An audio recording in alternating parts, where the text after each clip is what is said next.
Jane Eyre is a literary touchstone that still cuts deep because it's a story about the unyielding pursuit of dignity in a world determined to strip it away. What makes this novel endure is its unflinching portrayal of a woman's struggle for autonomy, identity, and love on her own terms. Today, we're going to dig into the raw heart of Charlotte Bronte's masterpiece and see what it reveals about our own unrelenting quest for self. Jane Eyre is a novel that's as much about the landscape of the human heart as it is about the rolling moors of England.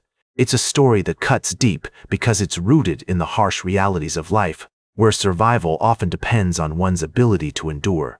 The historical context in which Charlotte Brontë wrote this novel is crucial, a time when women's rights were virtually non-existent and social class determined your fate. It's against this backdrop that Jane's struggle for autonomy becomes a powerful statement about the human desire for freedom and dignity. The old masters like the Scottish novelist Walter Scott and the poetry of William Wordsworth certainly left their mark on her work. But Jane Eyre is more than just a product of its time. It's a novel that continues to influence writers to this day.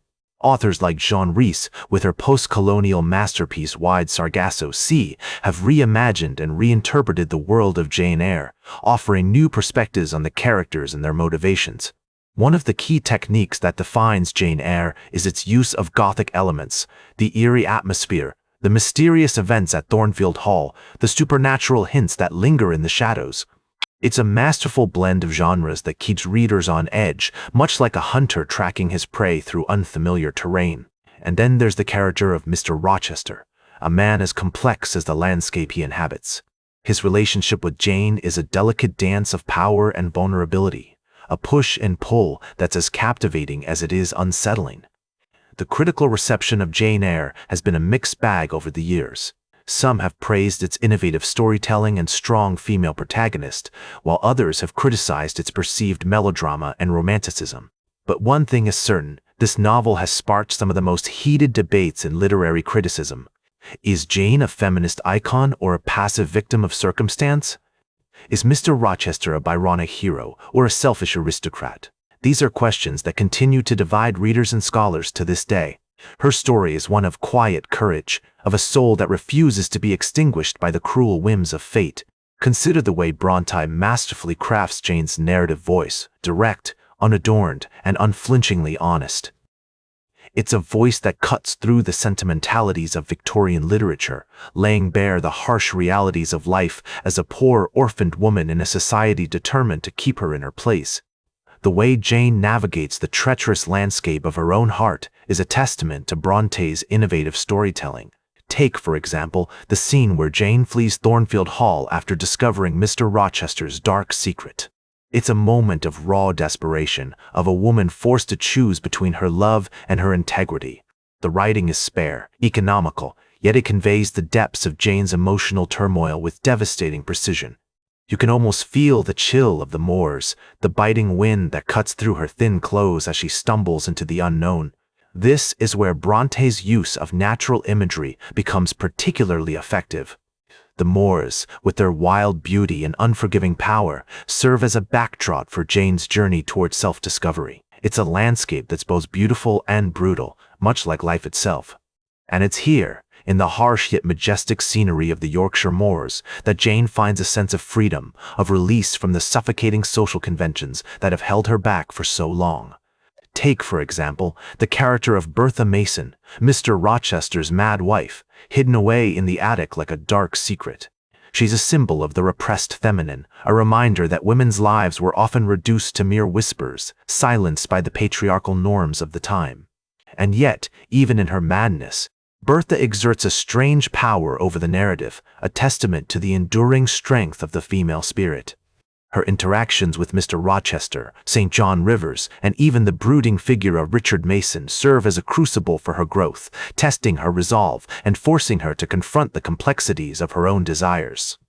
The dynamic between Jane and Mr. Rochester is especially noteworthy, given the power imbalance that exists between them. He's a master of Thornfield Hall, while she's merely a governess, and yet their conversations are marked by a spark of intellectual equality that's rare in Victorian literature. This tension is beautifully illustrated in the scene where Jane and Mr. Rochester engage in a heated debate about women's rights and social class. The writing is crisp, with a sense of urgency that underscores the stakes of their conversation. You can feel the weight of Jane's emotions as she navigates the treacherous terrain of her own feelings, torn between her love for Mr. Rochester and her revulsion at his secrets. It's a masterful portrayal of a woman caught in the crosshairs of societal expectations, struggling to maintain her autonomy in a world that seeks to constrain her.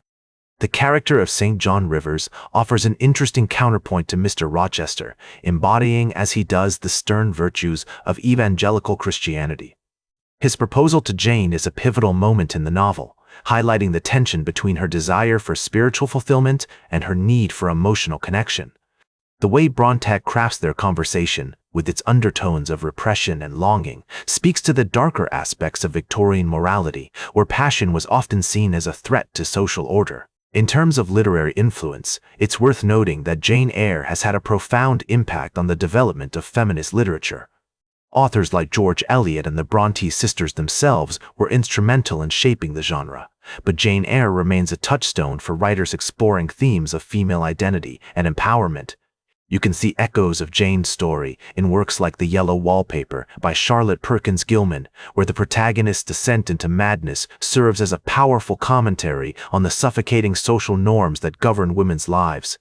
The novel's exploration of trauma and mental health is also noteworthy, particularly in its portrayal of Bertha Mason's character. Her presence in the attic, hidden away from the rest of the world, serves as a potent symbol of the ways in which society seeks to silence and erase those who are deemed other. The fact that Bertha is a woman of color, trapped in a loveless marriage with a man who views her as a possession rather than a person, adds another layer of complexity to the narrative, highlighting the intersecting forms of oppression that women faced during this period. The portrayal of Bertha Mason's character raises important questions about the representation of mental illness and the treatment of women deemed other during the Victorian era. Bronte's depiction of Bertha as a complex, multifaceted figure, rather than a one-dimensional caricature, adds depth to the narrative and highlights the societal pressures that contributed to her condition. The fact that Bertha is often seen as a symbol of the repressed feminine, a reminder of the dangers of unchecked passion and desire, underscores the tension between social expectations and individual desires that pervades the novel. In exploring the theme of identity in Jane Eyre, it's also worth examining the character of Helen Burns, who serves as a foil to Jane's more impulsive nature. Helen's quiet strength, her commitment to her faith, and her ultimate sacrifice all serve as a counterpoint to Jane's own struggles with identity and purpose. The relationship between Jane and Helen, though brief, is a pivotal moment in the novel, highlighting the ways in which women supported and empowered each other in a society that often sought to constrain them.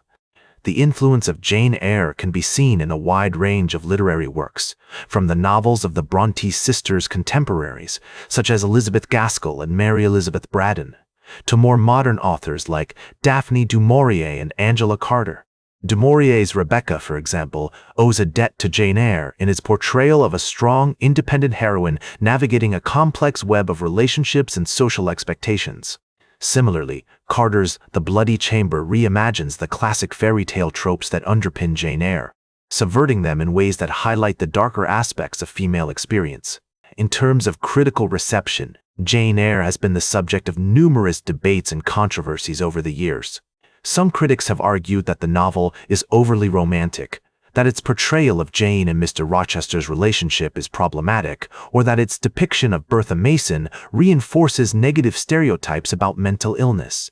Others have seen the novel as a powerful feminist statement, one that challenges the social norms of its time and offers a searing critique of patriarchal power structures. One of the key critics to shape our understanding of Jane Eyre is Sandra Gilbert, who, along with Susan Gubar, wrote the influential study The Madwoman in the Attic. This work explores the ways in which women writers like Brontë use literature as a means of resisting and subverting patriarchal norms, often by creating complex, multifaceted female characters like Jane Eyre and Bertha Mason.